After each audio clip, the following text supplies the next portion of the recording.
I don't want you to crush your enemy totally. I want you to be aware that that happens in business all the time. I have wanted to interview this man for years. He is one of my favorite authors of all time. He wrote 48 Laws of Power. At this very moment, there are vultures circling around who are going to buy your business out and crush you. It's a merciless environment. And what that signals is you're weak, we can play you, and the next time around, we're going to negotiate the hell out of you. I don't want you to be like that. I want you to be... What do you think is the most underrated human truth that a young person should know who wants control or power? The most important skill that you can have is... Wow. Is there something that you do when you are feeling absolutely no way you can write? Well, you know, it's almost a question that makes me want to cry. I'm so sorry. This is the Big Deal Podcast, and I'm Codie Sanchez. I am so excited, you guys. I have wanted to interview this man for years. He is one of my favorite authors of all time. I even embarrassingly told him that today. And if you, like me, want to understand power, you want to understand how do you seduce someone, you want to understand how do I get my way, you want to understand why is it that this person isn't doing what I want them to do, are these people actually out to get me? What is the truth of the situation that no one will tell me? Robert Greene, I think, is one of the few people in the world that will tell you the truth. He wrote the very famous book, 48 Laws of Power, which he gave me a copy of right here. He's actually written 7 books that have sold millions of copies, all about this idea, overarching, of how do we communicate and how does power exist. We talk about human nature through the decades and centuries, the things that are true consistently, what to do in order to not be anti-seductive, and what a young person should know that no one else will tell you. I hope you enjoy this conversation with Robert Greene as much as I did. I hope you tell me in the comments how I did, because I was very nervous and I didn't sleep last night thinking about this interview. And hopefully you give it a ton of views, likes, shares, and you subscribe so that I can have him back, because I have about 452 other questions for him. So if you have questions for Robert too, put them down below. I promise you, next time we'll go even deeper. Without further ado, the one, the only, Robert Greene. Do you think best when you write, or when you speak, or when you read? Wow. I mean, when I'm reading, I'm doing a lot of thinking, and I have a very active way of reading. I take notes and I write in the book, in the margins of the book. And if I don't like a book, which happens every now and then, I'm like crossing everything out and I'm writing F-U on the margin stuff. No. I argue and I talk with the book as I write it. But, you know, when I'm talking, sometimes I don't feel like I'm bringing my ideas as clearly as I'd like to.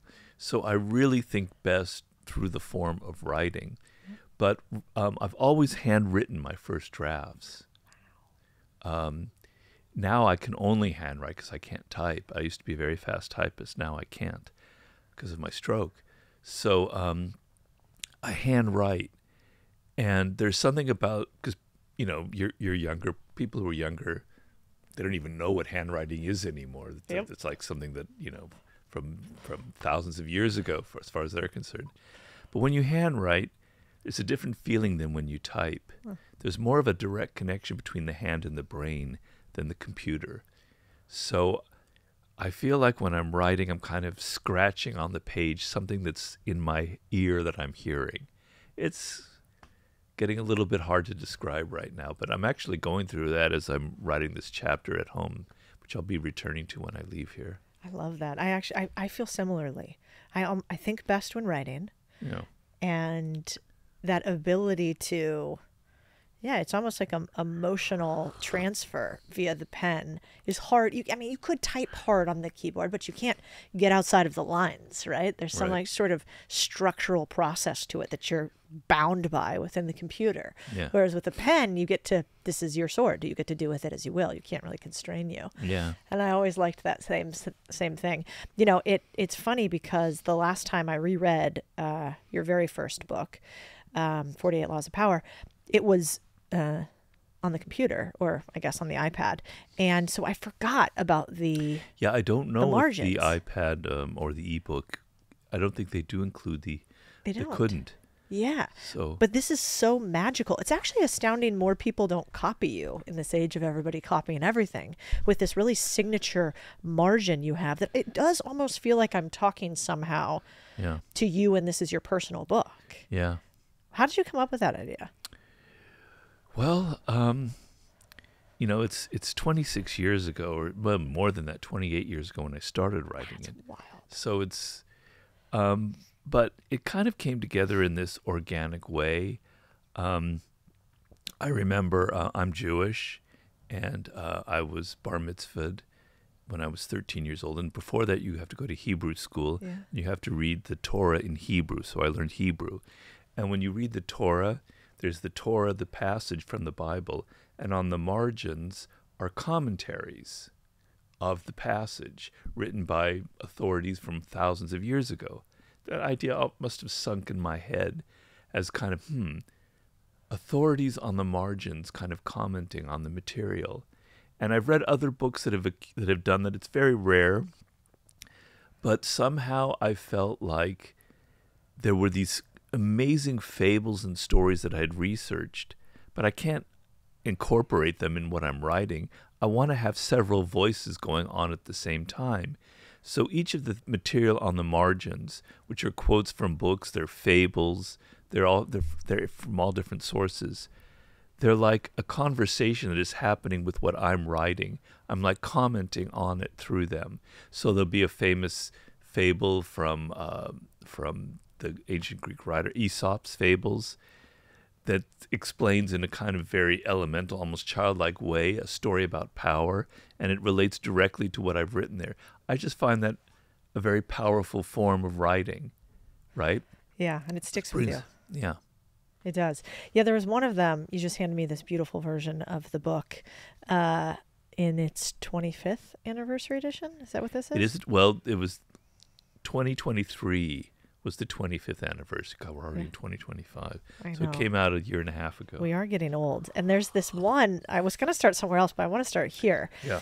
A story about Kissinger that involved a report that Winston Lord had worked on for days. And after giving it to Kissinger, he got it back with a notation, "Is this the best you can do?" Right. Lord rewrote and polished and finally resubmitted and came back with the same curt question. And after drafting it one more time, once again getting the same question from Kissinger, the Lord snapped, "Damn it, yes, it's the best I can do." To which Kissinger replied, "Fine, then I guess I'll read it this time." Yeah. What are you imparting with that story? Well, sometimes the best kind of communication isn't necessarily direct. So if I tell you exactly what I want, Codie, in some report or anything, you might get a little bit rebellious. You might go, I thought I'd written it perfectly, If I tell you exactly what to do, you're going to be just mimicking me or something. But if you signal to somebody else that what they wrote may not be quite right, it makes them think, right? Instead of I just criticize directly and they get all emotional and all upset, and you say something directly about what you didn't like, if you just say, "Is that the best you can do?" it makes the other person go, no, maybe I can make it better, right? It's a form of communication that's very powerful.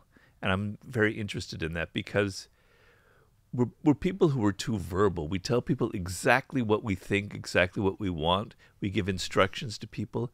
But if you can be clever and you can kind of indicate and you can kind of send them in a certain direction, it's a much more powerful form of communication. Kissinger was kind of a master of that. Yeah, it's an incredible story.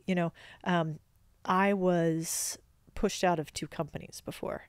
And both times, it's because I violated rule number 1. Oh, but well, I believe I violated it several times before I wrote the book. Interesting. So the first So rule... what happened? Tell me what happened. Well, the first rule is never outshine the master, right? And both times I almost like a small child with a painting that, you hand drew to give to the parent. I kind of, won an award, grew a business line for another business and brought it like this little excitable child to the larger partner at both firms that I was working at the time. What kind of firms are these? Finance firms, Okay. private equity. And and basically thought that this was me showing what I'd learned and how smart I was to this person. Yeah. And isn't this great? And look at what we're doing. And quickly realized, oh, they wanted to be on the cover and not me. And me taking that, I should have instead brought it to them and said, you should be on here, as opposed to taking it for myself. Yeah. And so it took me literally 2 go-rounds until I finally realized Well, what my happened? Did they mistake. fire you or? Well, no, both times it was more subversive. To your point, it was, little workarounds and, let's put resources to this company and not Codie's segment of the I see. company. Yeah, exactly. Non-direct communication. Yeah. And I didn't know to play the game. I was so linear and so direct and Yeah. missed so many EQ signs. Well, that's why I wrote the book. I wasn't somebody who had a lot of power when I wrote the book. In fact, I was somebody who didn't have any power. I had many different jobs. I worked in Hollywood. Wasn't very successful. But what happens with a lot of people like myself is you enter the work world naive. Nobody tells you anything about these are the rules. This is how people can be so tricky and political. They have these egos that if you say the wrong thing or you step on their foot in some way, you're going to pay a price. Your parents don't tell you these stories. College professors, for God's sake, don't tell you these stories. The people, your bosses never want to talk about this. Nobody wants to talk about it. So sweet little innocent Codie enters the work world, or Robert, and you're just being yourself. You're just thinking, I'm going to impress them. Aren't just doing a good job? Isn't that what matters? No, ego, politics, playing, making other people look good. That is 90% of the game, especially when you're starting out. Nobody talks about it. It's like a dirty little secret. Well, it's not a secret. It's really how the world works. That's what I wanted to reveal in there. So I've violated law number 1 because naturally, like you, I had a job on a television show. I was a researcher, and you were judged by how many stories you ended up having produced through your research. I was by far the best one. I had well over 30, where the next person had 10 or so, right? And I thought I was just doing fantastic. And then I was fired. And I was fired because in a meeting, that person above me was thinking, Robert has an attitude. He's not listening. He's not being respectful. So she started laying into me again and again and again until she finally fired me. I didn't understand that it wasn't about researching hard and coming up with the best material. It was about playing the game the way she would, making her look better and not me look better. Mm-hmm. I learned the hard way. And so I want other people to understand it's okay to have ideals. I don't want to make you all cynical, but you have to be realistic. You have to understand that the people you work for have an ego, and you have to feed their ego and not violate it and not make them feel insecure. It's so true, and I think it's hard for people to take that in because, like you said, it's almost like you're violating rule number 1 to the masses by exposing the fact that we don't talk about this, and yet it's true. Yeah. And so I know you got a ton of pushback when you came out with this first book. I also saw it. I was going back through old articles with Seduction, too. The same thing. You kind of said the quiet part out loud. And I was wondering, when you're young, what percentage of people do you think actually realize that there is this undercurrent of how reality works that is true? Is this something normal for people to understand now, 25 years later, after you wrote this book? Or do people still not understand that being direct isn't always going to get you what you want? It's, if I had to put a percentage on it, and I've thought about this, and it's not scientific by no means, I think about 5% of people actually understand these laws intuitively. And I can't explain why. I don't think it's genetic. It's just there's something to it where they understand, for instance, always say less than necessary, law number 4. They understand that if they talk less, they're not going to say something stupid, and people are going to look at them as if, they have an aura of mystery and they're powerful. They know that. They don't need to read Robert's book. They understand it's in their DNA. And they're people who generally, get very far in life, okay? And they can often be a little bit more amoral and unethical, than the rest of us. But so the majority, the 95% of us, we don't know these things, right? Because some of them seem counterintuitive. One law that people have actually criticized me a lot for, I think it's number 10, is infection. Avoid the unlucky and the unfortunate. And they assume that I'm saying just avoid people who've had bad luck or who are victims. And that's not at all what I wrote, and you have to read the chapter to understand. But the idea is sometimes people enter your life and they're all dramatic and they're very charismatic and they have all these stories to tell. And usually the stories are about how somebody did something terrible to them. They're the victim, right? There's all this drama surrounding their lives. And it seems kind of interesting, and you become their friend, right? And slowly, you get embroiled in all of their drama. They have arguments with you. They turn against you. Then they reconcile. And you find yourself getting infected with their ugly energy, and down and down and down you go. It's counterintuitive to think that somebody who's super dramatic is actually masking, they're creating the drama that is surrounding them. We don't think that way, and I'm trying to show that you have to be a little bit wary about people. You can't just take them at face value. Well, you know, you're shaking your head like you've had that experience. Oh, yeah, for sure. I mean, Okay. not Or only have I nodding your had head. the experience, well, there's a lot of data that supports it, right? You know, there's data now that shows, I saw a study done on 1,000 companies where if you sit within a 25 square foot radius of somebody who's considered a high performer, you're 15% more likely Sure. to outperform. And if you sit next to a low performer, you are 30% more likely to underperform. Yeah. And so, you know, there's actually even just a more aggressive downside to those who are negative or infectious Yeah. in that way. Yeah. And I was wondering, when you start researching this, where is the data the most important, and where is history most important? Because in all of your works, it seems like there's an interweaving of the two. You know, there's a throwback to Churchill and a story about World War II, and then there's also the scientific data that we cover about findings and studies that show Right. the reality. Well, back when I wrote the 48 Laws of Power, there wasn't really the internet. And the studies about power, if you can do studies about power and have data, there weren't very many of them, right? So I had to go through a pretty intensive research process, hundreds of books, reading all about the most famous people, you know, like a Kissinger. And that was my form of data. Yeah. So when I read all these stories of very powerful people, kings, queens, courtesans, financiers, you know, the whole slew of them, I'd see trends, and that trend would signal to me a reality about human nature. So the two are interwoven. My research and my going through history was the evidence, was the scientific material that I based it on, as well as my own experience. So I've said it before, but prior to writing the 48 Laws of Power, I was not a successful person, I have to admit. I had at least 50, 60 different jobs. My wife and I once counted, and we went back, and I think there's even more that I forgot.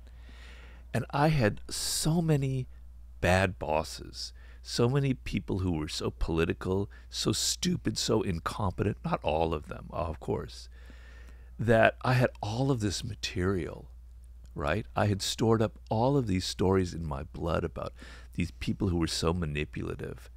And I had studied them, and I had the pain inside of me of having made these mistakes. So the book is a combination of my own kind of personal pain about the work world. It's not all bad. There were some great things too. My own personal pain and this deep level of research.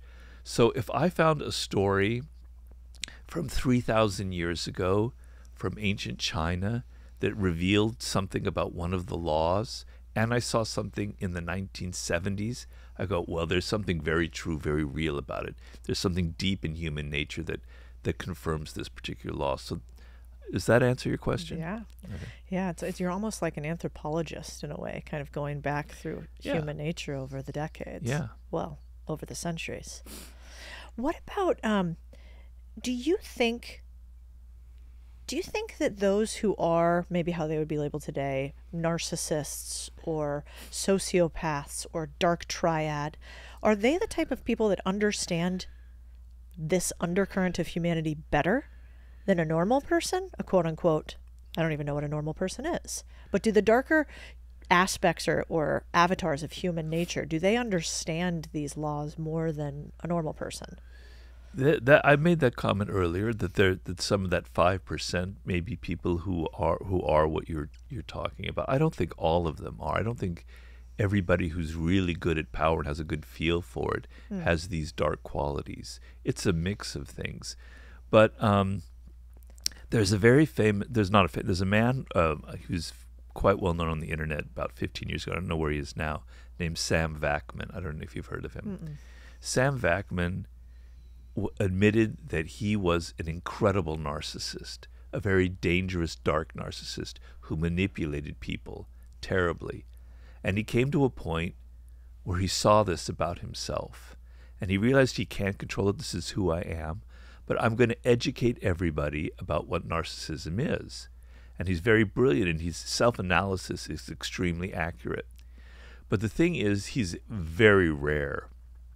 So people who are like this, they don't think that they're narcissists. They don't think that they're evil. They don't think that what they're doing is manipulative or they're even operating by laws. These are just things that come naturally to them.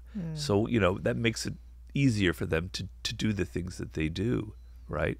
So, and so not all of us, I don't want to imply that in doing this book, you're going to turn into a narcissist. You're going to have these very dark qualities. It's just that you want to be aware of them. So these other people, they're not aware that they're behaving this way. I don't want you to crush your enemy totally. I want you to be aware that that happens in business all the time and not be naive with your company that you've, as an entrepreneur, this business that you created. At this very moment, there are vultures circling around who are going to buy your business out and crush you because that's how business works, right? It's a merciless environment. I don't want you to be like that. I want you to be aware of it. I want you to be aware that there are people like that out there. That is sort of the point of the book. One of the lines, I don't think it's a law per se, and I can't remember which one it was related to, that I go back to often is Sun Tzu's give them a golden bridge on which to retreat. And I can't tell you how many times I've used in deals and in business the opposite of what you just said, which is crush your opponent, which would be like a positive aspect from this book and Persuasion, which is actually, for your enemy, let them look like they have a win. And that's like a beautiful way to actually do the opposite of what you said. And I've gotten out of many a deal because of you, actually. I owe you some checks. Really? Yeah. How are you applying that? I'm not quite sure I understand. So, like, for instance, we had a deal that we wanted to close, and the guy had committed a little fraud. He had done a few things inside of the business. On your side or the other side? On the other side. Yeah. So we had done a transaction. They had said a bunch of things on paper were X and Y and Z. And then once we had dug in, we were like, ooh, that's not correct. Yeah. So whether it was, that they realized it or had written the numbers incorrectly, who could tell? And one side of us wanted to do, we wanted to go do a lawsuit. So one of my partners was like, well, we have them. This is incorrect. We could own way more of the company. Let's go after them. But instead of doing that, we kind of said, we think there was a mess up in these numbers. And somebody wrote it incorrectly, and it's not a big deal. We can work around this. We've got to change the math a little bit on how much of the company we get. But, actually, I think we can just change this number. You guys can walk away. We can walk away. And so we gave them this kind of golden bridge on which to retreat. We could have sued them. You mean you cut off the deal? Yeah, we kept the company and kept some economics, but let them walk away without a lawsuit. And that I don't... You mean you were buying them out? Yeah. Mm-hmm. And I think a lot of your book, people talk about the manipulative nature of it, but I don't think that's always the case. No, definitely not. There's a lot of really beautiful aspects of the book that are so relevant to business. Yeah. I mean, if you're alienating everybody, if you're crushing all of these people, if you're just having lawsuit after lawsuit after lawsuit, there'll be a bounce back effect where you won't have many allies next time you're in trouble, right? Yeah. People will resent you. You'll have more enemies on the horizon. And when you slip up in this media crazy era, all those enemies will suddenly come out of the woodwork, and they'll be on social media, and the mobs will come after you, and you'll suffer for it. So there's an aspect of power where you have to play the soft game, where you have to please as many people as possible, make allies, make them think that they're doing what they want, but in fact they're doing what you want, which is the art of seduction itself. And so that's a huge part of the power game. It's not all about it's not a book about being aggressive and violent and pushing people around. It's the opposite. It's giving the impression that you're a nice, generous person, but that somehow you get people to kind of do what you want through being clever. For young people today who maybe are not even going to be able to get through this whole book or Persuasion given attention spans, what do you think is the most underrated human truth that a young person should know who wants control or power? Well, it's a good question. I mean, there's many aspects. You mean like a particular law of power, or could be, or it could be something that sits with you that you're like, I want to talk about this more. I think young people should think about this more. Well, okay. Well, what I would say is the most important skill that you can have in the work world, in the business world, and in life is knowing how to observe people and not be so wrapped up in yourself and be outer directed. So when you're in a situation like you've entered a job for the first time, your tendency is to be all insecure and think, did I say the wrong thing? Am I dressing correctly? Am I fitting in? And you're not observing, you're thinking about yourself, right?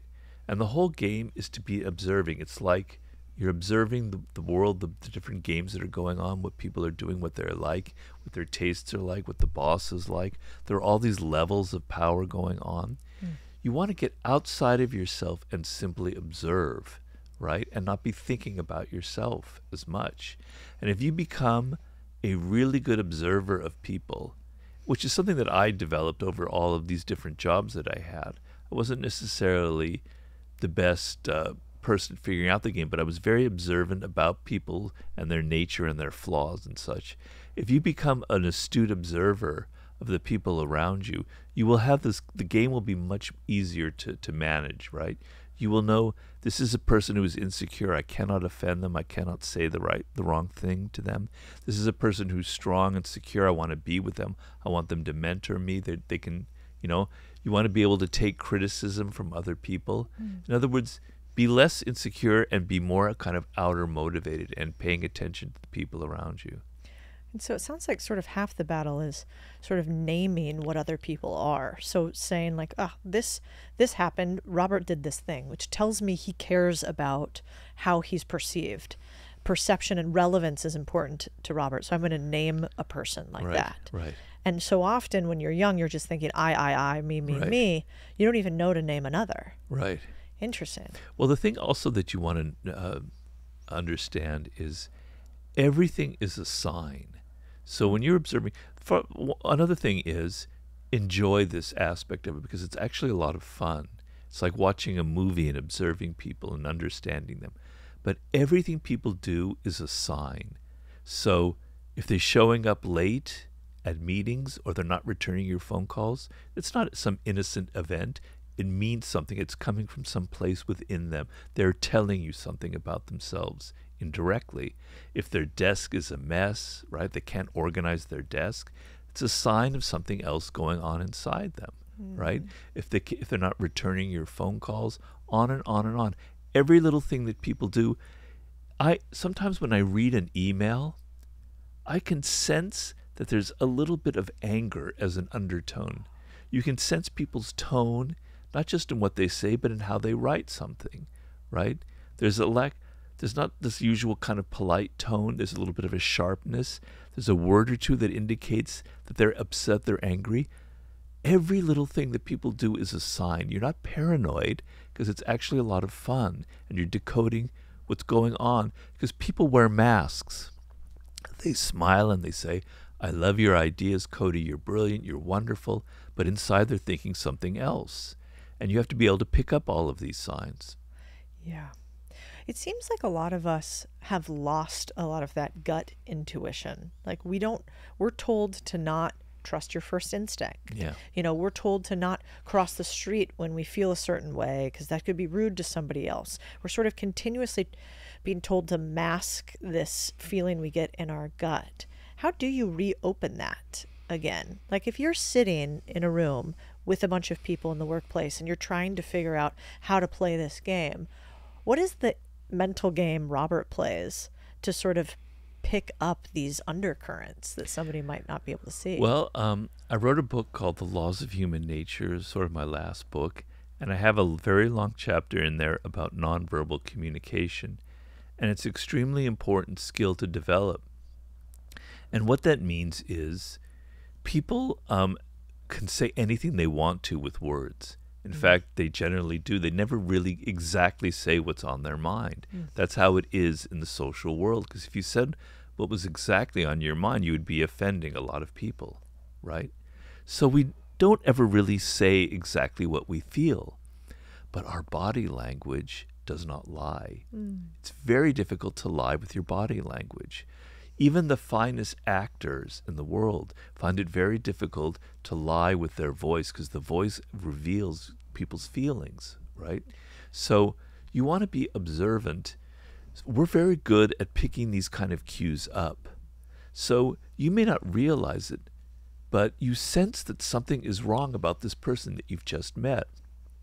This is something that I talk a lot about in The Art of Seduction. I've dealt with women who've written me back. They had a gut feeling that this man that they met was wrong. There was something bad about him. They got a bad feeling from it. But what happens is you don't trust that feeling. Right. And then, because you're not, as you say in our culture, it's not something that we value. And then we go on, we have a relationship, and then we find the hard way out that our original gut instinct was the correct one. So you want to trust these feelings. They're very valuable. We are animals. We think we're all so intellectual. We've got our frontal cortex that governs everything. But inside, we operate on emotions, on instincts, on feelings, on sensations. It's a nonverbal form of communication. It comes out in people's gestures and how they move, how they stand, right? They're at a party. You're talking to them, but their feet are pointing in a different direction. They're not so interested in you. Their eyes reveal if they're really listening to you or not. A real smile lights up the whole face. A fake smile's all kind of tight. That's wonderful. I really like, right? Yeah. On and on and on. It's this insane language. You can understand exactly what people are thinking. But you have to do this, to be able to reach this kind of level of understanding, you have to shut off your own mind. You have to shut off all your internal chatter. And you have to observe. And you have to see, exactly try and read and detect what that particular sign means. And you won't believe how often you are very accurate with it. You can detect people's resentment, people's envy. And as I said, I wrote a whole chapter about signs that you can look at tomorrow and learn about this language. It's just that you're not paying attention and you don't value this form because we're so verbal. We think everything has to do with words, but it doesn't. Yeah. You've said seduction is a form of deception, but people want to be led astray. Yeah. What do you mean by that? Well, when you're a child, you were kind of really interested in stories, right? We still are interested in stories. But what you like about stories from a very early age is the fact that a writer is leading you in a certain direction, but you don't know where they're going, where they're taking you, right? Yeah. And you want to be led, and they're creating an illusion, and they're taking you along this journey, okay? And so they're seducing you through a story. And you can call it lies, you can call it fantasy, you can call it illusion. But reality is kind of harsh, it's kind of difficult. And we all want more pleasure in our life. That's why we go and see movies. That's why Hollywood is so successful. We want to be taken out of our day-to-day lives. We want to be led. We actually want to be deceived. We want illusion. We want fantasy. We want pleasure. And so You want to be the person that's supplying that fantasy, that's giving people that pleasure, because if you do, it gives you a lot of power, right? Yeah, it's so true, and yet not said ever, which I feel like is a consistent thread through all of your books. It's where's the quiet part that we can say out loud that we shouldn't say out loud Right. in every single segment of our life, which I love. And it also, another line of yours that I love is, when you meet a swordsman, draw your sword. Do not recite poetry to one who is not a poet. Those aren't my words. That's somebody else's. But yeah, it's you've got to know the people that you're dealing with, right? And you have to understand, as you said, you're naming these people, which is the way you put it, which is a very good way of putting it. And some people are vultures. Some people you can't trust. Some people are tricky. And if you treat them as if they are somebody that you could trust, you're going to be in a lot of trouble. Yeah. Okay? So you have to understand who the people are that you're dealing with. What is their nature? You know, are they somebody that you can actually trust? And sometimes you think that you can trust them because you're not really paying attention. You're not paying attention to those gut things that we're talking about. So I think that comes from a chapter about know who you're dealing with and know exactly the kind of energy that you're getting from people, so that you're not dealing with a swordsman and reciting poetry, in which case you're going to get, stabbed and killed. Yeah. So you have to know each person that you deal with. You know, you're really a student of history in so many ways, and human nature. In that vein, it seems like today more than ever, we value directness and transparency, and they're very direct and they're authentic, and authenticity wins. And this is sort of this narrative of today. Has that actually always been the narrative? Like, have humans always said we want to be authentic and real and wrecked? So this is kind of a new phenomenon, even though it might not be true. Well, it's a pattern. So history goes in patterns. So I'm not going to bore you with too many history lessons, but in the 18th century, the theater was the main metaphor for being social. So you never wanted to be exactly yourself. You were playing a role when you entered in the social world. When you entered a cafe, you were playing a part. You were an actor in a play. You didn't want to reveal who you really were. It was the opposite. And then later there was a reaction against that in the early 19th century among the Romantic movement, where we have to be authentic. We can't wear these masks anymore. It goes back and forth, back and forth, back and forth throughout history. So right now it's all about being authentic. In 10, 20 years, people are going to react against that, and they're going to be more into fantasy and role-playing and wearing those masks and having fun in the social environment. But I would say to this is nobody is ever authentic.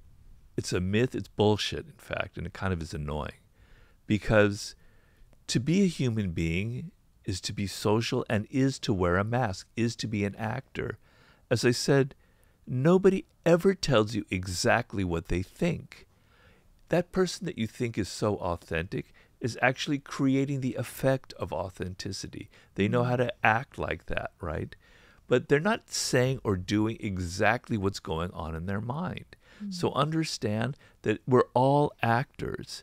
That from a very early age, as children, we are learning to play a part, how to please people, how to make them like us, how to say the right things.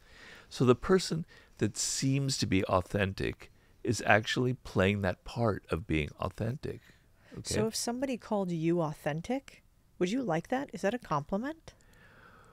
Well, yeah, I think it's a compliment. I mean, there are degrees, don't get me wrong. There are people who are very fake in this world, and there's absolutely nothing authentic. So the person that we perceive as authentic, there's 40-50% of them is actually true, is actually coming out. They're not faking it.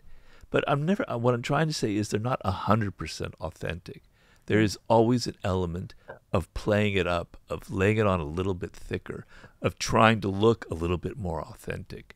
I'm not saying it's completely fake, but there's an element of role-playing in it.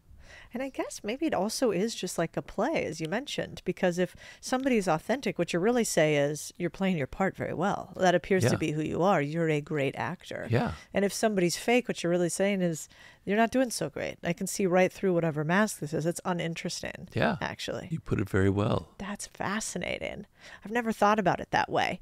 I also, I mean, there are politicians who we think are authentic, and I see them on television, and I go, God, no, they're not authentic at all. They're just really good at giving the appearance of being authentic. They know what they're doing. They've learned over the years by various successes and failures and trial and error that this is what gives the impression of being authentic. Yeah, we were in a room at a political fundraiser for somebody that I actually think has done a good job as being a politician. But then he answered a question, which is, what was it? The question was, who is your biggest role model in the world? Who do you look up more to than anyone else? And his answer was, his mother, and this sort of story about his mother that just came off so scripted.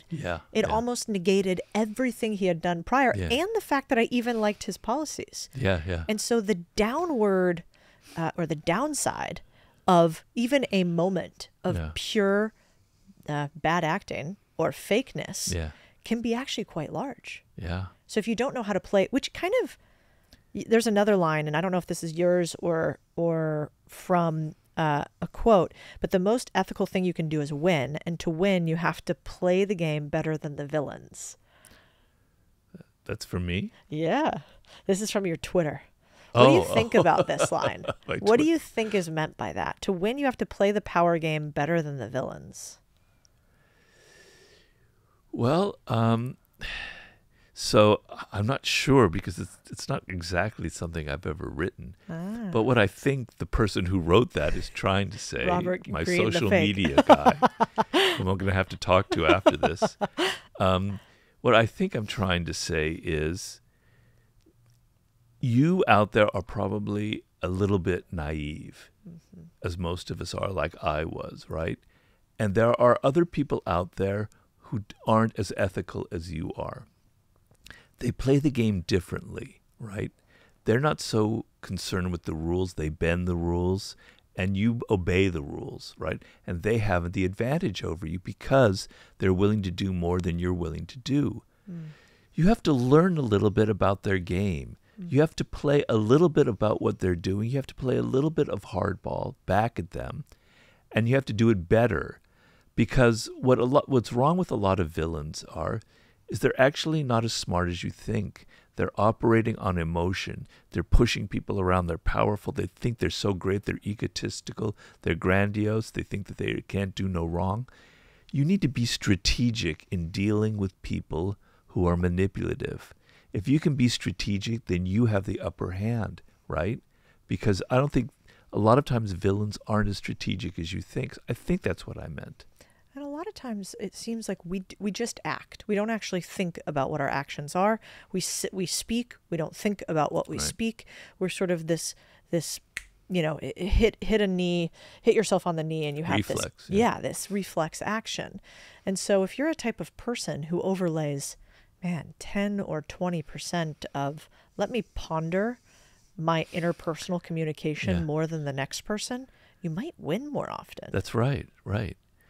I mean, I look around me, and I think the main fault I see in reading the news and in dealing with people is they don't think long term. They're just reacting in the moment. And in the book, I wrote a book about strategy, my version of the art of war, called The 33 Strategies of War. And I call this tactical hell, as opposed to being strategic in life. Tactical hell is you're continually just reacting to what other people are doing.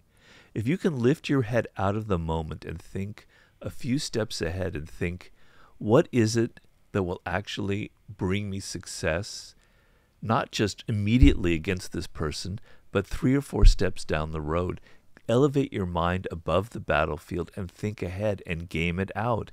And sometimes what you think is going to work immediately is actually the worst thing you can do. I'm taking a political example right now that's in the news. And It had to do with the recent possible shutdown of the government. And Chuck Schumer, as we all know, eventually folded, and he agreed not to shut it down, and he voted for the budget. And he said that the shutdown would have been the worst thing that could have happened. Okay? But in strategic thinking, which is something that I study very deeply, that was definitely the wrong move to make. It was reacting. It was being tactical and not being strategic. When you have leverage in a situation, in any situation in life, you have to use your leverage. And what a lot of people do, they're afraid of the leverage that they have. They're afraid they're going to offend the other person. They're afraid they're going to go too far, and they kind of compromise, and they don't use what they actually have. And what that signals is, you're weak, we can play you, and the next time around, we're going to negotiate the hell out of you. We're going to beat you, okay?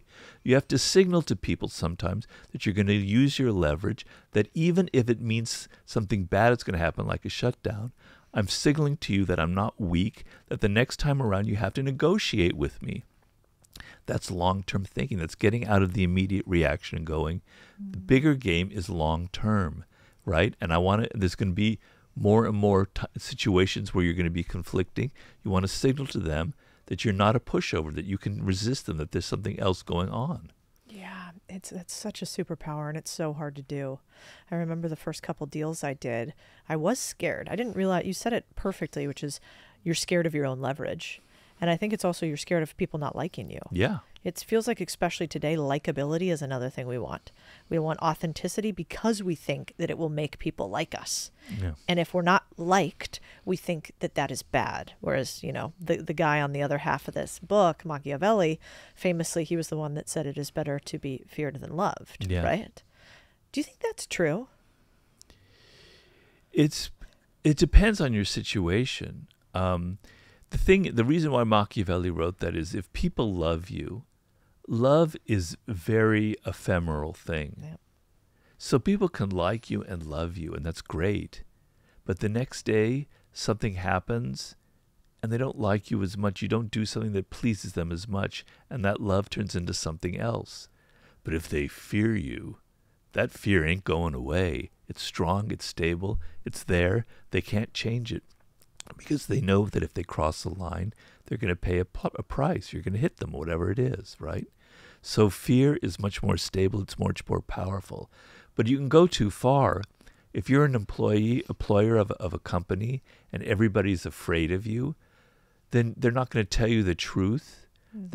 They're going to nuance everything that they say to you. So you're not going to know what's really happening in the world. Everyone's going to give you news that they think is what you want to hear. They're not going to tell you what you need to hear. They're not going to be as creative. They're not going to share their own ideas. So you can go too far with that, right? So for specific situations, I always tell people and clients that I consult with, you want to have the touch of fear. You want them to think that if they mess with you, they're going to pay a price, that they can't push you around.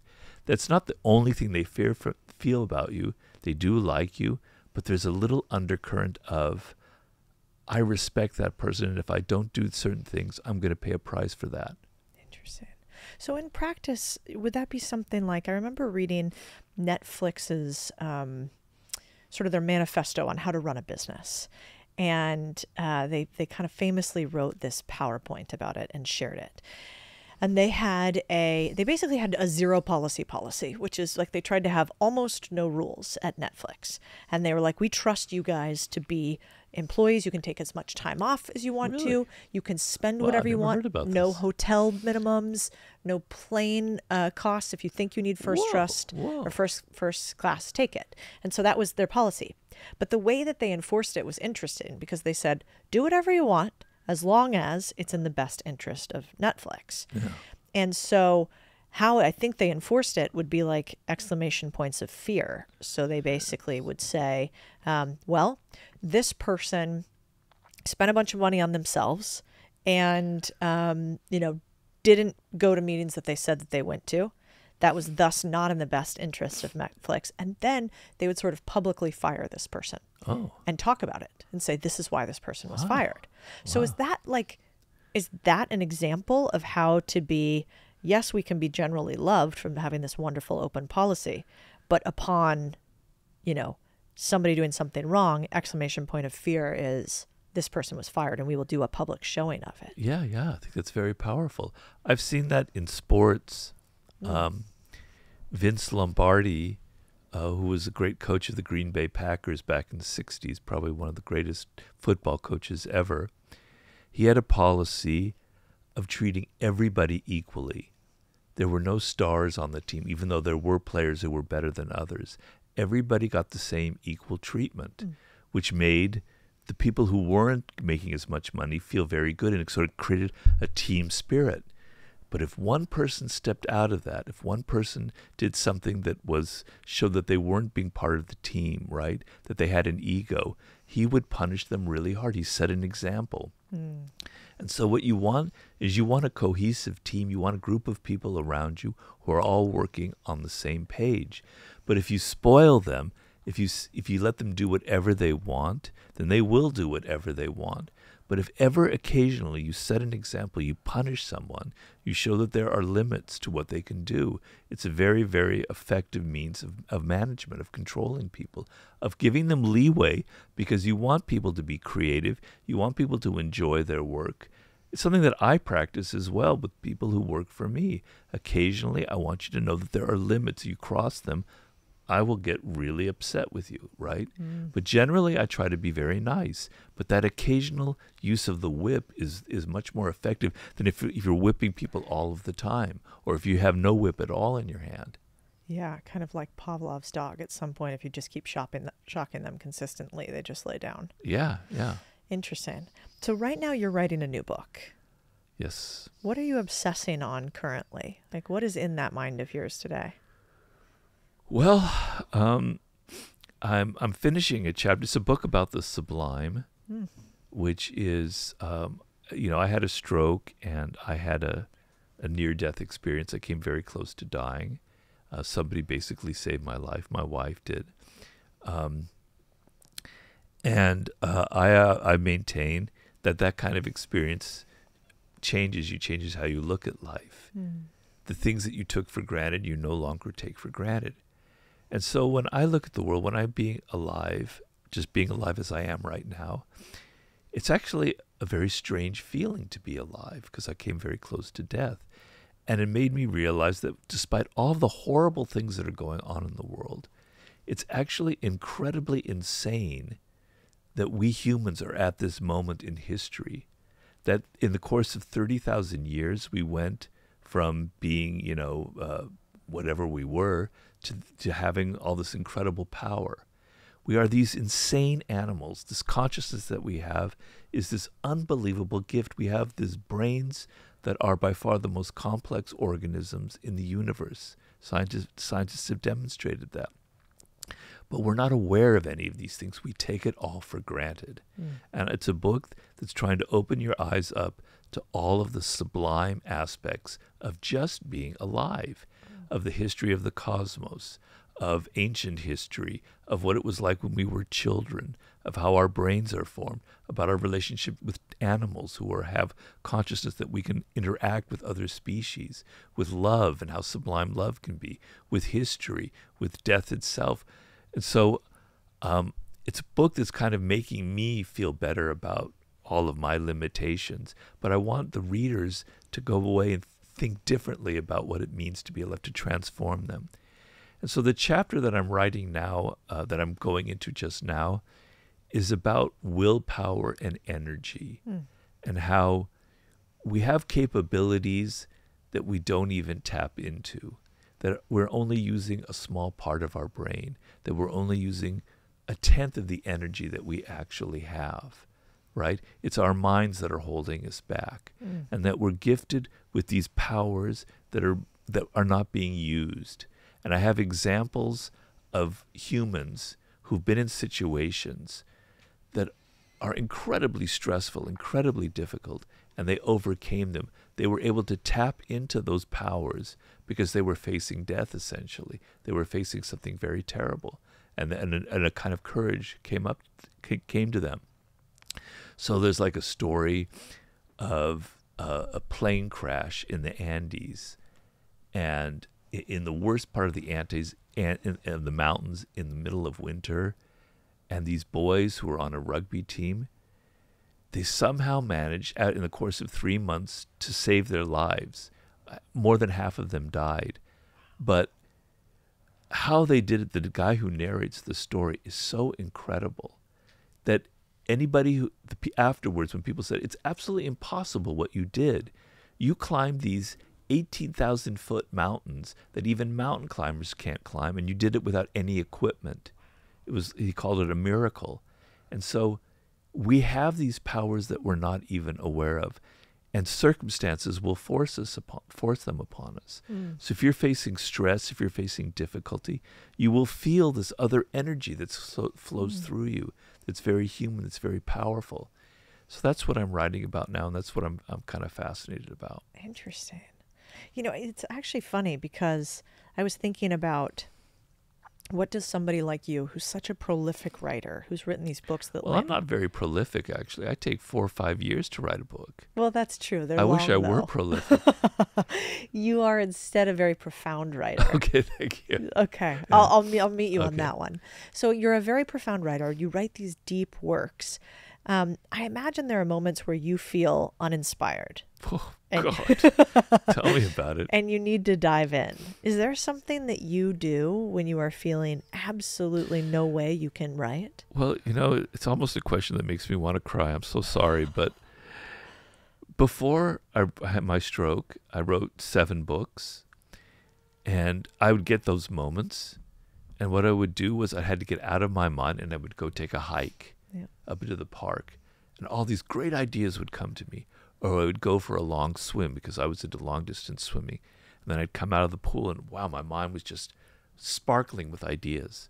I can't do any of it now. I can't hike. I can't swim. I can't do the things that got me out of my mind and my body. And I'm writing a book that has to be exciting, that has to excite the reader every single page, every word. I can't write a dull book about the sublime. So what I do is I have to work on my head. And so I'm sitting there writing this thing and it's not coming out right. I have to step back and I have to put myself in the mood and I have to go, this is an incredible privilege you have, Robert, to write this book. Let's get into the spirit of it. Let's feel what you're trying to write. Let's not be intellectual. Let's not write something. Let's feel it first and then write it. I have to go through a process. I have to listen to some music. I have to look at my cat who's walking by.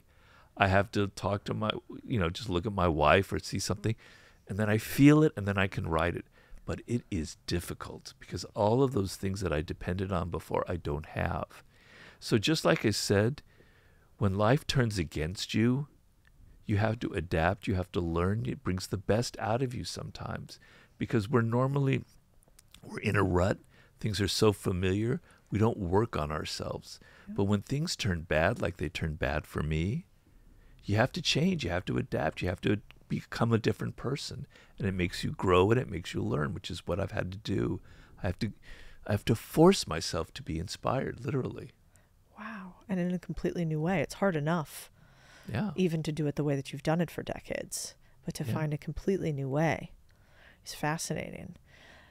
Yeah, and I guess the universe kind of keeps pushing you to become the next level of the game player. Well, the sublime is a concept that I've kind of created. But there are books, my way of thinking about it, there are books that are out there about the concept, but they're so dry, they're so intellectual, they're so like academic speak, all this jargon, that they're so unsublime, right? Very true. I want this book for people to read it and really feel it and feel like there's an experience out there that they can have. And I'll tell you one thing, Codie. When I first thought of writing the book, which was 16, 17 years ago, before I had my near-death experience, I was going to go across the Gobi Desert. I was going to go to Tierra del Fuego in Antarctica. I was going to see all the sublime parts of the planet. I was going to swim with dolphins. And I was going to experience this all and write about it. And here I am when I finally get the chance to write the book. I can't do any of those things. But the book will be better for that. That's what life is about. I call it amor fati. The things that happen to you are the best things that could ever happen to you. So having my stroke made the book better because I can't do those things, but 99% of my readers won't be able to do them. I'm showing you how you can look at life sitting in your office, sitting in your chair, having your breakfast, and you can have these experiences in your day-to-day life. You don't have to do things that are extraordinary. Yeah. Because life is extraordinary. God, that's so beautiful. Yeah, it reminds me, do you like Bukowski at all? Do you Very like him? much. Me too. I mean, I love Charles psychopath, Bukowski. but I love that about No. him. You don't think so, a little bit? No, he was a wonderful guy. He's a local LA people. I know people who knew him. Oh, that really? Yes. Oh, I'm going to be such a nerd about it. His like the poem that he did on becoming a writer, was that what it was? And it's how he talks about, well, actually, I have a quote in here from him, I think. Yeah, I remember when I was writing my book, but then when I write the stuff that I only write for me, you know, do you ever do that where you just write things that nobody will ever see? Yeah, and hopefully nobody will ever see it. That too. But I loved that part where he's like, if it doesn't come bursting out of you in spite of everything, don't do it. Unless it comes unasked out of your heart and your mind and your mouth and your gut, don't do it. And how he talks about the libraries of the world have yawned with books such as yours. I always loved that because it's basically him anti-selling the entire time. How so? He's saying, don't write. Like, don't write. We don't need another book that has no purpose except for your ego. Like, only write if it comes bursting out of you, if it would kill you to not put pen to paper. Right. Which it sounds like this is that book for you. You're like, you feel like you have to write it. Well, I guess I'm maybe slightly neurotic in that, or a hypochondriac. I always think that I am going to die, like some illness, or that I'm going to have an accident and the book will never get finished. And so I tell my wife, if I'm dead, this is how I want to finish it. I'm that, I know these aren't great things about me. Have you always been like that? Yeah. Oh. Yeah. So this book, I have to finish. I can't let myself die before I finish it because it means that much to me, And so sometimes I'm a little bit of a daredevil in that I used to, my hiking and swimming and mountain biking, I would do things that were a little bit risky because I like that. And so now I have, this is so silly, I don't even know why I'm going into it, but I have a special bike that I can use because I can't ride a normal bike. It's my only outlet in life is this recumbent bike. And I go whipping down these hills. You can't pass cars and everything. And I'm like, I don't want to do this today, Robert, because you might get crushed by a car and then your book is finished. But then I force myself to do it anyway. But this is a book that I have to get out. And I'm on chapter 11 and there are 12 chapters. Wow. So close. I just have to live another 9 months and I'll be okay. I'd like a little bit longer, but I like this. Does your wife laugh when you say that? Yeah, she knows. She's been putting up with it a long time. For a long time. So it's funny because you also have a line that's like, never whine, never complain, never try to justify yourself. Yeah. And it seems like you live that a bit too. What does that mean? Why do you tell people to never whine, never complain, never justify yourself? It's so senseless. There's nothing to complain about. Everything happens for a purpose. Yeah, in the moment when somebody does something irritating, my first instinct is to complain and even whine a little bit. But then I calm down and I go, it's not important. It doesn't matter. You don't need to complain about this. In fact, there's something good about it. So this morning, to give you an example, I'm meditating, right? I meditate every morning. That helps me a lot. And there's noise going on that's kind of interrupting my thoughts. And I'm going, God damn it, I want to yell at that person. And I'm meditating. How can you have a thought like that when you're meditating? And then it makes me go, no, Robert, it's just a noise. Just think of it as birds singing. Calm down. Don't be upset. It's actually training you to not get upset. So the bad things that happen to you are training you to not take them so seriously or to find a way to use them. Nothing is ever really bad. People often ask me in these interviews, if you were 20 years old and you knew what was going to happen to your life, would you go back and tell yourself something and do something differently than the way you did it? You know, or do you have any regrets, Robert? I have no regrets. I wouldn't change anything because everything happened for a purpose. Everything lined itself up for a reason, and it all came out the way it should have come out because I embraced it and I found a way to learn something from it. So even when I had a bad job, my attitude was, I'm going to learn about people. I'm going to learn about what I hate and what I love. There's no wasted time in life. It's such a good point. I saw this meme the other day that reminds me of your bird song. I don't know if you've seen it. It was You saw what? a meme, you know, like a little graphic. And in it, it was this woman in her window and she's looking outside and birds are singing. And she's like, the bird song, it's so beautiful. Right. And then it was the two birds and it was one bird yelling at the other bird. I've eaten all your children. I'll be back next year for the next round. And that's pretty good. It made me kind of chuckle because the perspective from the woman was, this is lovely. I have learned to associate birdsong with something magical, and the birds are simultaneously murdering each other, and that's their language. And so it kind of takes me to that idea of nothing is good or bad except really by comparison. Yeah. And it sounds like you've lived that.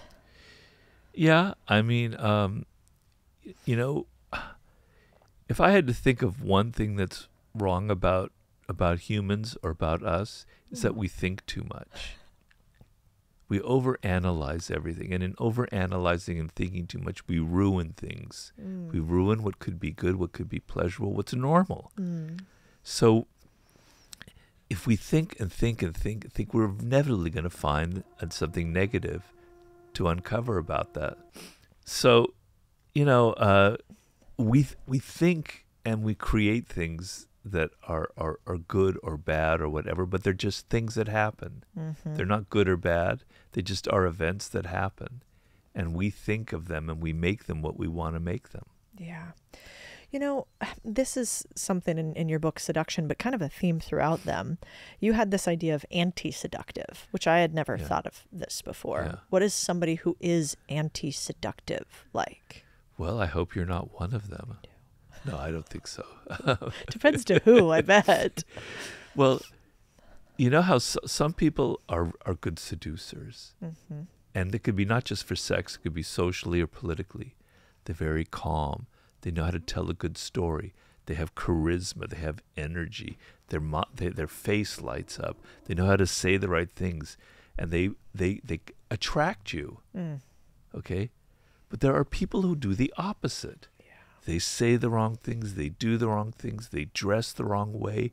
They take you to the wrong places. They repel you. They are anti-seductive. Nobody wants to be around them, right? And so what are the qualities that make a person anti-seductive? So one of them are people who talk too much, who are always bragging, who always have a story to tell. You know, in the realm of seduction, women often complain of men who explain. They explain everything. They explain exactly what you're doing, what you mean, right? They call it mansplaining, okay?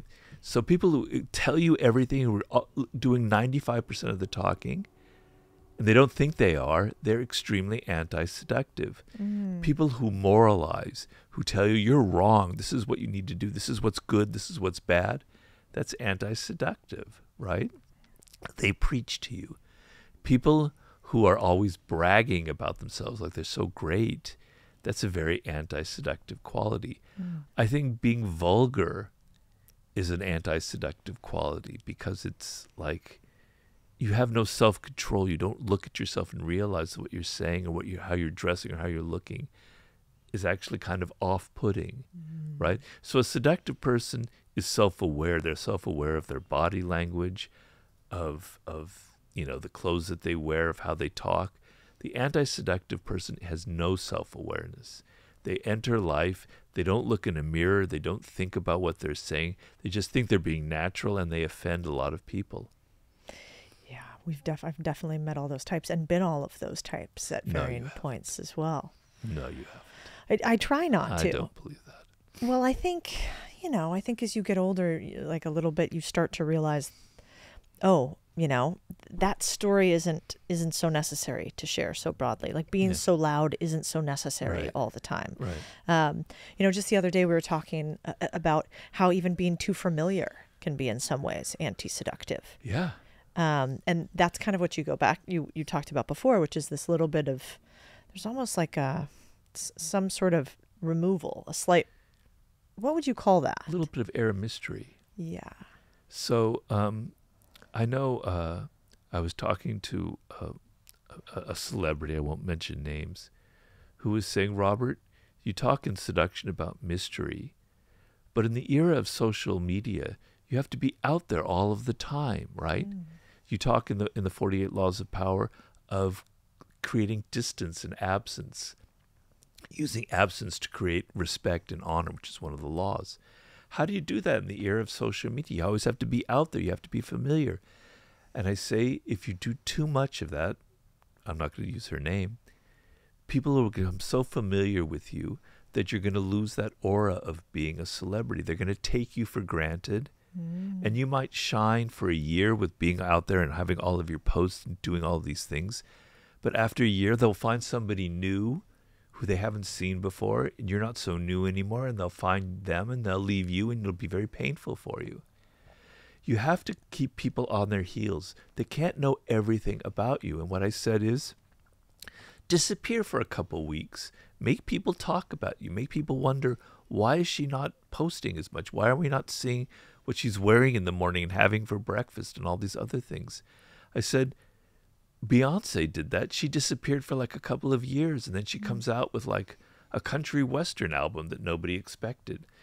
Michael Jackson did that. He would disappear between albums for 3 or 4 years, and it just made people go crazy and talk about him and wonder who he was. That was before the era of social media, I grant, but you have to disappear sometimes so people don't take you for granted. If they know everything about you, it's human nature that you become too familiar and they're not interested in you anymore at a certain point. So you have to create mystery. Man. Do you think you have to do that in interpersonal relationships too? Yes. How does one create mystery, let's say, in a relationship? Well, it's that you think of doing something that's going to surprise the other person. Now, nobody knows you completely. Your husband doesn't know every single thing about you, Codie.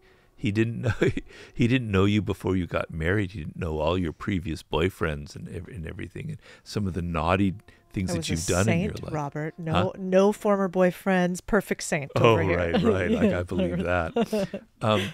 So he doesn't know these things. He doesn't know you completely. So if you give him a sense of, I'm sorry, what's his name? Chris, I forgot. Chris, you show him something that he didn't know about before. He goes, wow, I didn't know Codie. I was taking her for granted. I wasn't, I think I knew everything about her. She showed me something that surprised me. Maybe the surprise isn't something good, but at least it like keeps him on his heels. It makes him think about you. Because in a relationship, people will take you for granted after a couple of months, right? They were so interested in you in the beginning, and now it's kind of dwindling. They take you for granted because they think they know everything about you. If you surprise them, if you say something different, if you take them to a place where they never thought that you would take them to, if you dress a certain way that seems a little bit out of character, not completely out of character, they go, wow. You need to do that in a relationship constantly. Otherwise, it's just going to fizzle. All the energy is going to go out of it. That's so beautiful. It really feels to me, what I'm reminded speaking to you and every time I read your books is it's this beautiful game, whether it's a play that we all are playing. And if you do it in the right way, that is somehow how you want to play the game too, you can have outsized outcomes without that much additional effort. That's right. Which is a beautiful thing. I cannot wait to read your next book. When is it out yet? I can't wait to have you read it, because that means it'll be finished. I bet. Just it'll be careful out on your bike rides. Said careful on your bike rides.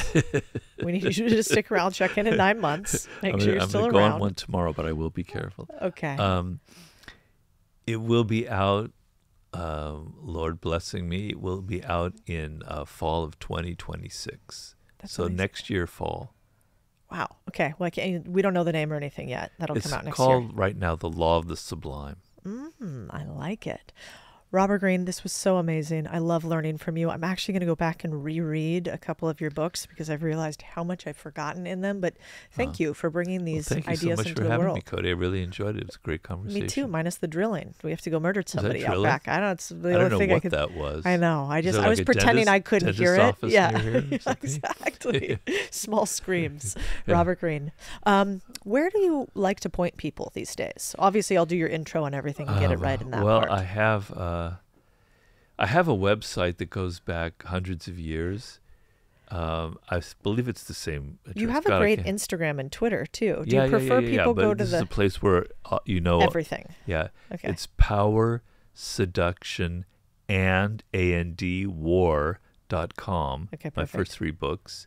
And there you'll find my Instagram, my X, Twitter, whatever you call it, YouTube, TikTok, Are you the whole dancing? shebang. Huh? Are you doing TikTok dances? No, but I have like close to 2 million followers on TikTok just doing videos of, just like our conversation. They're really good, by the way. Oh, Do you thank know that you probably already know this, but you are one of the highest ranking guests for YouTube podcasts of anyone?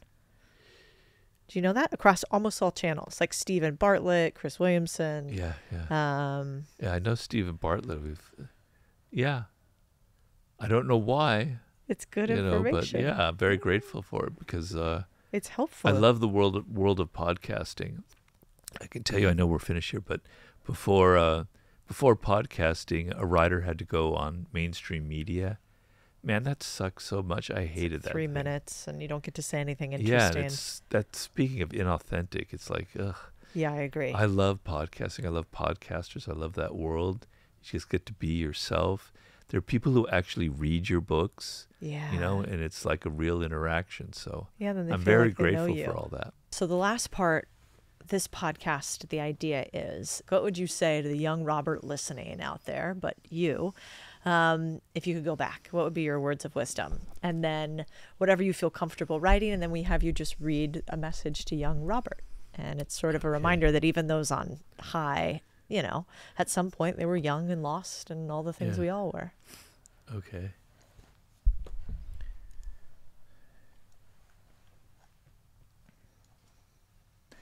So what I wrote was, listen, young Robert, everything was going to turn out fine for you. So stop worrying and feeling so depressed and enjoy your youth more because it goes by way too quickly. You'll have plenty more to worry about when you're older and things start falling apart, so try to enjoy yourself much more right now. It's beautiful. Thank you for sharing, Robert. That makes sense? Yes, it did. Okay. And I think that's true. Yeah. Even on your worst day when you're young, it's kind of your best day, isn't it? Yeah. I wish we... I mean, it's good being older. I don't regret that. It has its own advantages. I don't take things so seriously. But man, I had so much more fun when I was younger, Yeah. Yeah, I think you did say too, God, what a bummer that would be. You said it more eloquently, but what a bummer that would be if everything worked out right on the first attempt. Yeah. I think that's true. You have to learn, yeah. Yeah. Well, Robert, this was amazing. Thank you. Thank you so much for having me, Cody.